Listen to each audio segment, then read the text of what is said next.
नमस्कार, मैं हूं पंकज मटपाल और आज इस वीडियो में मैं दूंगा आपके कुछ सवालों के जवाब। तो पहला सवाल जो मैं ले रहा हूं ये पूछा है जिष्णु आर ने। और जिष्णु जी, आपने कहा है कि आप कुछ म्यूचुअल फंड स्कीम्स में इन्वेस्ट कर रहे हैं और ऑलरेडी 8.5 लाख रुपए आपके इन्वेस्ट हो चुके हैं। यानी कि जो वैल्यू है आपके पोर्टफोलियो की इस वक्त पर, मेरे हिसाब से आप कहना चाह रहे हैं कि वो 8.5 लाख है। और जो SIPs हैं उसमें आपके पास है Nippon India large cap fund 6,000 rupees, HDFC flexi cap fund में 6,000, मेरे asset ELSS tax saving fund में 5,000 और क्वांट ELSS टैक्स सेविंग में भी 5,000 है।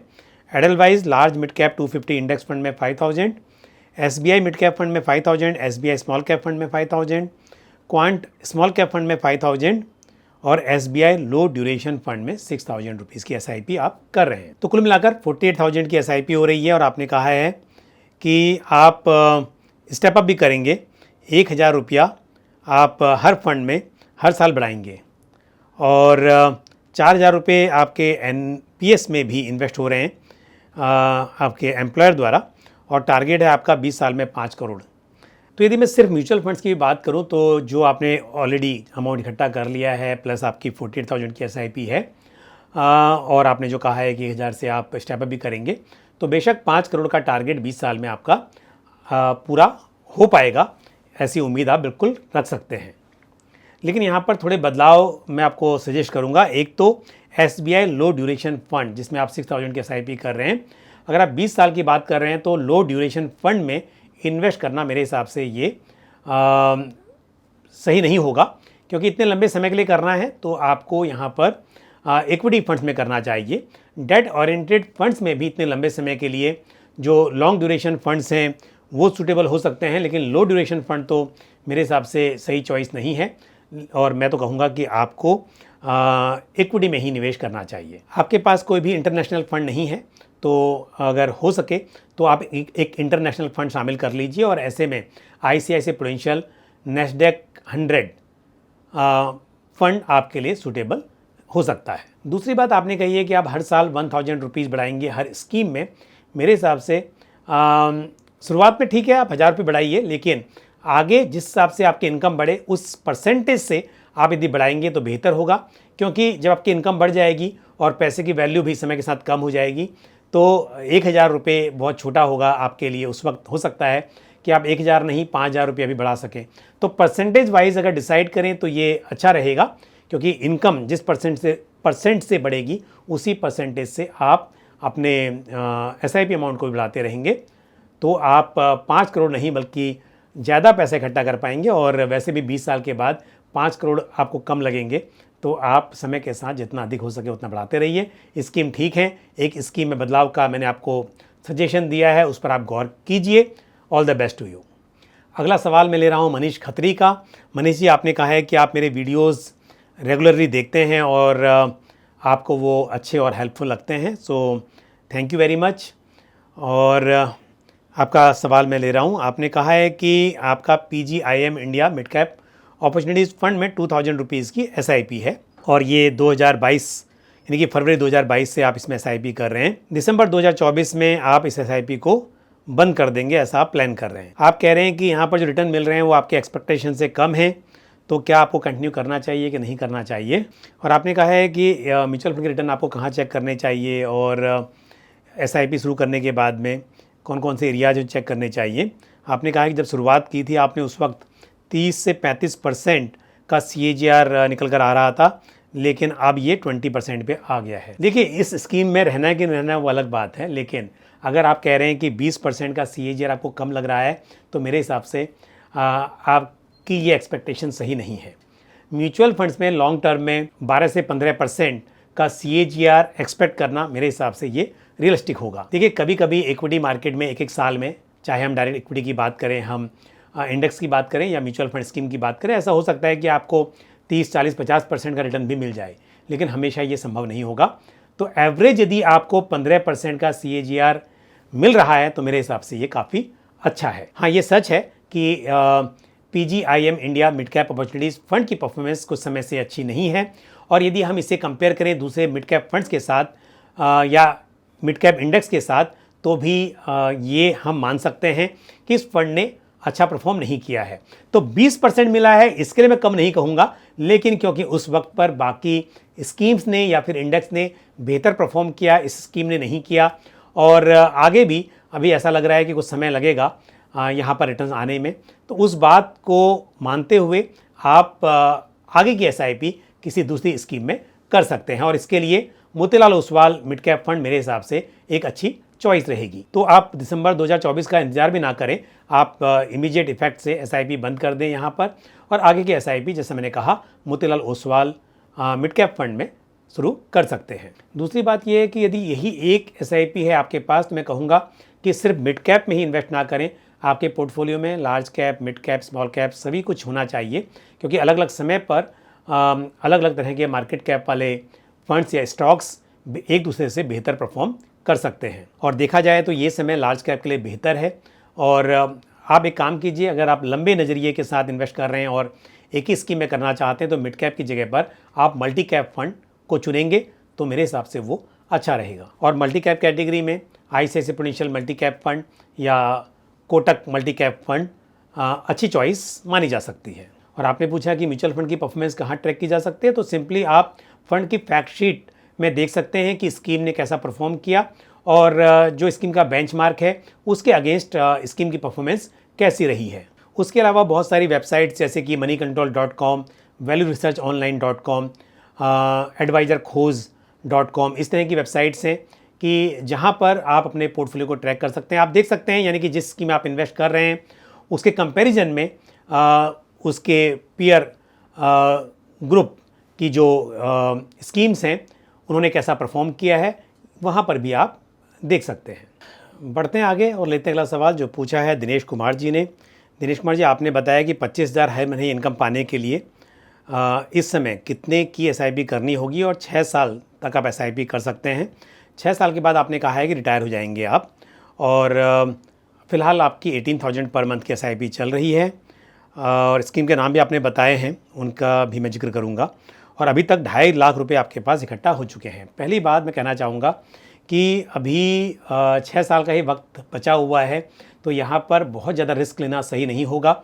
अक्सर सलाह ये होती है कि आप यंग एज में शुरू करें, और जब रिटायरमेंट के आसपास हों तब आप इक्विटी से डेट में और कंजर्वेटिव हाइब्रिड फंड्स में पैसों को स्विच कर दें, अमाउंट को स्विच कर दें, ताकि जो उतार चढ़ाव का रिस्क है वो कम हो जाए।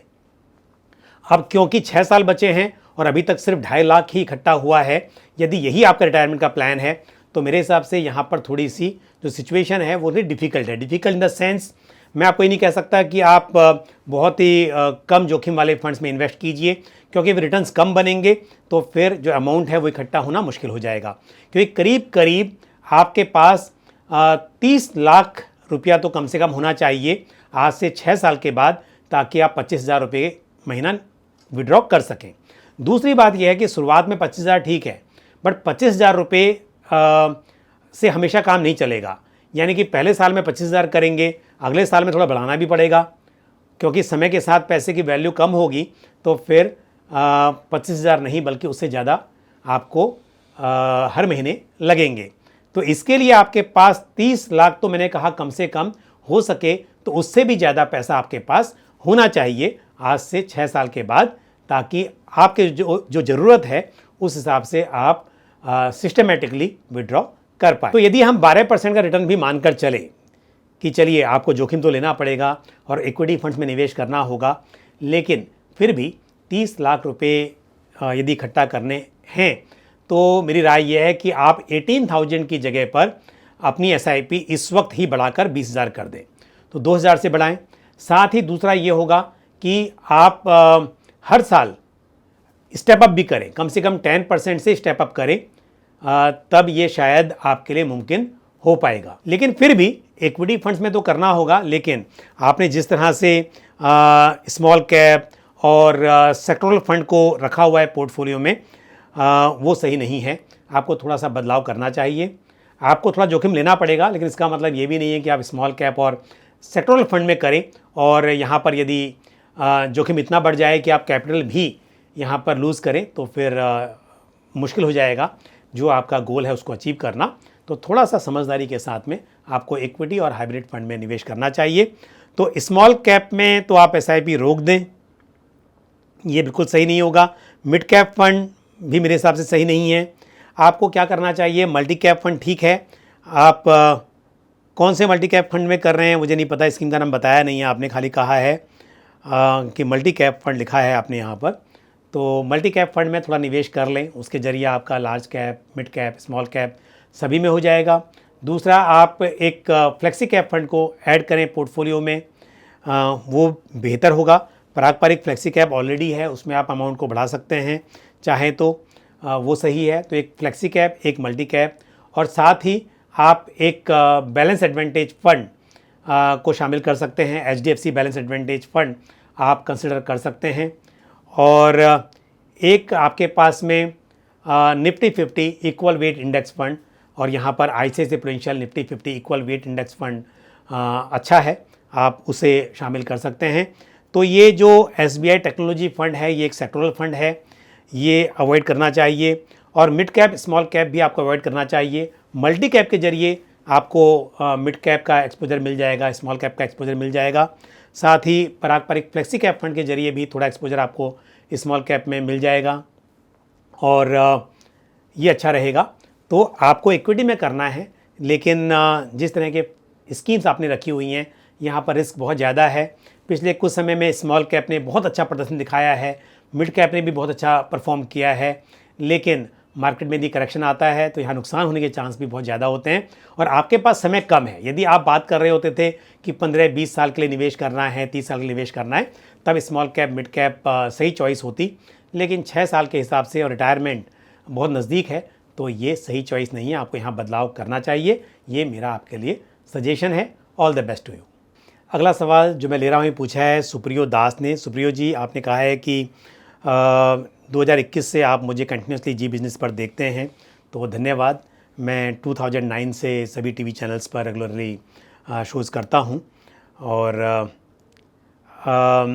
आपने कहा है कि आप अभी 50 इयर्स के हैं, ओके, और आप अभी नेक्स्ट मंथ से SIP शुरू करेंगे 25,000 रुपये महीने की, और आप कह रहे हैं कि आपकी एक्सपेक्टेशन है कि 17 to 18% का आपको रिटर्न मिले 10 साल के बाद में। दास साहब, मैं ऐसा कहूँगा कि अगर आप 17 to 18% रिटर्न एक्सपेक्ट कर रहे हैं तो ये फेयर एक्सपेक्टेशन नहीं है, क्योंकि मिल सकते हैं। स्मॉल कैप फंड में आप निवेश करेंगे तो लॉन्ग टर्म में पॉसिबल है कि आपको ऐसे रिटर्न मिल जाएं, लेकिन जब आप 17-18% के रिटर्न एक्सपेक्ट करेंगे तो क्या आप 5-6% का नेगेटिव रिटर्न एक्सपेक्ट कर सकते हैं, ये मुझे बताइए, क्योंकि कोई भी चीज़ फ्री में नहीं मिलती। तो क्या आप तैयार हैं, यदि आप जो पैसा इन्वेस्ट कर रहे हैं वो घट जाए, किसी वक्त पर घट जाए, इतना रिटर्न मिलने की बजाय वो कम भी हो जाए, तो क्या आप तैयार रहेंगे? तब तो आपको ऐसी उम्मीद करनी चाहिए। अदरवाइज़ ये बात समझ के चलें कि फ्री में कुछ नहीं मिलता है। अगर रिटर्न्स ज़्यादा उम्मीद करनी है तो रिस्क भी ज़्यादा उम्मीद रखनी पड़ेगी। जितने ज़्यादा रिटर्न एक्सपेक्ट करेंगे, अगर आप 12% का रिटर्न एक्सपेक्ट करते हैं म्यूचुअल फंड से, तो इसका मतलब आप ऐसे में लार्ज कैप इंडेक्स फंड में इन्वेस्ट करें, लार्ज कैप में करें, लार्ज एंड मिड कैप में करें, तो यहाँ पर रिस्क तो होगा लेकिन उतना ज़्यादा नहीं होगा। लेकिन यदि आप उम्मीद कर रहे हैं 17-18%, तो आप रिटर्न्स बहुत ज़्यादा उम्मीद कर रख रहे हैं, तो यहाँ पर रिस्क भी आपको ज़्यादा लेना पड़ेगा। रिस्क ज़्यादा का मतलब यही है कि गिरावट में जहाँ लार्ज कैप में 2-4% की गिरावट आएगी, स्मॉल कैप में वहाँ पर 8-10% की गिरावट भी आ सकती है। तो यानी कि यदि आप ऐसा सोच के चलते हैं कि आपको 17-18% मिले, तो फिर इसमें क्या है, आप स्मॉल कैप में निवेश कीजिए और तैयार रहिए कि जोखिम होगा तो कोई दिक्कत नहीं है, आप सहन कर सकते हैं।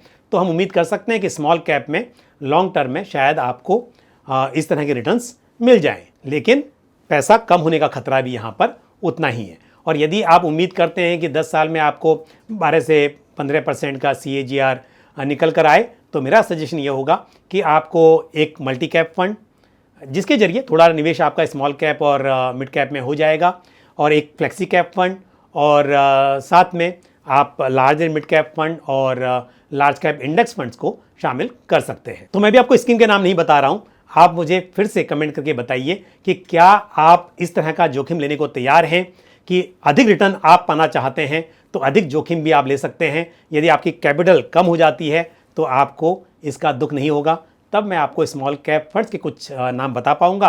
और आप कहते हैं कि नहीं, आपको इतना जोखिम नहीं लेना है और 10 साल में मतलब पैसा भी बने, आपको 12-15% की उम्मीद हो और यदि गिरावट भी हो तो बहुत ज़्यादा गिरावट ना देखी जाए, तो मैं उस तरह की स्कीम्स आपको बताऊंगा। तो अधिक रिस्क लेने का मतलब है कि गिरावट में आपका जो कैपिटल है वो तेज़ी से कम हो सकता है। अब लेते हैं आज का आखिरी सवाल जो पूछा है हेमराज जायसवाल ने। हेमराज जी, आपने अपना पोर्टफोलियो शेयर किया है और आपने कहा है कि आप पिछले 3-4 साल से इन्वेस्ट कर रहे हैं और अब तक 10 लाख का कॉर्पस इकट्ठा हो गया है और अगले 10 साल तक आप SIP कंटिन्यू करेंगे। आपके पास है ICICI prudential blue chip fund, उसमें 1000 की SIP है। ICICI prudential value discovery fund में 2500 की SIP है। पारंपरिक फ्लेक्सी कैप फंड में 3000, क्वांट स्मॉल कैप फंड में 5000, टाटा डिजिटल इंडिया में 4000 और BOI टैक्स एडवांटेज फंड में 6000 की SIP चल रही है। देखिए, स्कीम सारी अच्छी हैं और आपका जो निवेश है वो भी ठीक है, बट आपके पास मिड कैप फंड नहीं है, तो आपको एक मिड कैप फंड ज़रूर ऐड करना चाहिए। यदि आपको नया पैसा इन्वेस्ट नहीं करना है तो मैं कहूँगा कि ICICI prudential value discovery fund से आप निकल सकते हैं, क्योंकि ये वैल्यू इन्वेस्टमेंट स्टाइल वाला फंड है और आपने अच्छा खासा पैसा बनाया भी होगा यहाँ पे यदि आप पिछले 3-4 साल से इन्वेस्ट कर रहे हैं। लेकिन इस वक्त पर मैं कहूँगा कि आपके पोर्टफोलियो में यदि एक मिड कैप फंड होगा तो ये बेहतर है। Otherwise Tata digital India fund से भी आप निकल सकते हैं। फंड ख़राब नहीं है, बट ये सेक्टोरल फंड है और इससे ज़्यादा आपको ज़रूरत है मिड कैप की, तो आप मिड कैप फंड को ज़रूर शामिल करें अपने पोर्टफोलियो में और मिड कैप में Motilal Oswal mid cap fund मेरे हिसाब से अच्छी चॉइस रहेगी। तो यदि आपने स्मॉल कैप में 5000 रुपये निवेश किए हुए हैं तो 5000 रुपये आप मिड कैप फंड में भी करें। ऐसा भी कर सकते हैं कि आप टाटा डिजिटल इंडिया फंड से पूरा निकल जाएं, क्योंकि जिन IT स्टॉक्स में इस फंड का निवेश है उन IT स्टॉक्स का एक्सपोजर बाकी फंड्स में भी है मोस्टली, तो इसके लिए इससे आप निकल सकते हैं और इन पैसों को 5000 नहीं तो 4000 तो यहाँ से हो ही जाएंगे, तो आप Motilal Oswal mid cap fund को ऐड कर लें। All the best to you. और यदि आपके पास अलग से 4-5 हज़ार रुपये हैं निवेश करने के लिए तो फिर आप मिड कैप फंड, जैसे मैंने कहा, उसे ऐड करें और इनको भी रहने दें, फिर कोई मेरे हिसाब से दिक्कत नहीं है, तो ऐसा भी आप कर सकते हैं। दूसरी बात एक और कहूँगा कि जब आप 10 साल के हिसाब से निवेश कर रहे हों तब आपको सेक्टरल फंड में निवेश नहीं करना चाहिए। लॉन्ग टर्म के लिए डाइवर्सिफाइड फंड्स ही बेहतर होते हैं। सेक्टरल फंड एक पर्टिकुलर टाइम के लिए, कभी कभी 1 साल 2 साल के लिए सूटेबल होते हैं। आपको पता होना चाहिए कि उस वक्त पर कौन सा सेक्टर बेहतर परफॉर्म करेगा। क्या इस वक्त पर IT सेक्टर का टाइम अच्छा है कि हेल्थ केयर के लिए टाइम अच्छा रहेगा या फिर किसी और सेक्टर के लिए। तो सेक्टरल फंड लॉन्ग टर्म के लिए नहीं होते हैं। समय समय पर सेक्टर रोटेशन बहुत ज़रूरी होता है। मेरे हिसाब से जिस हिसाब से आपने पोर्टफोलियो डिज़ाइन किया हुआ है, आपको टाटा डिजिटल इंडिया फंड से निकल जाना चाहिए। तो आज के लिए बस इतना ही। आज मैंने कुछ सवालों के उत्तर दिए और मुझे उम्मीद है जानकारी आपको पसंद आई होगी। आप अपने सवाल और सुझाव इसी तरह से कमेंट बॉक्स में पोस्ट करते रहें। अगले वीडियो में फिर किसी इंपॉर्टेंट टॉपिक के साथ या फिर आपके सवालों के जवाब के साथ आपसे मुलाकात होगी। अपना ख्याल रखिए। Thank you. जय हिंद। म्यूचुअल फंड निवेश बाजार जोखिमों के अधीन है। योजना से संबंधित सभी दस्तावेजों को ध्यान से पढ़ें।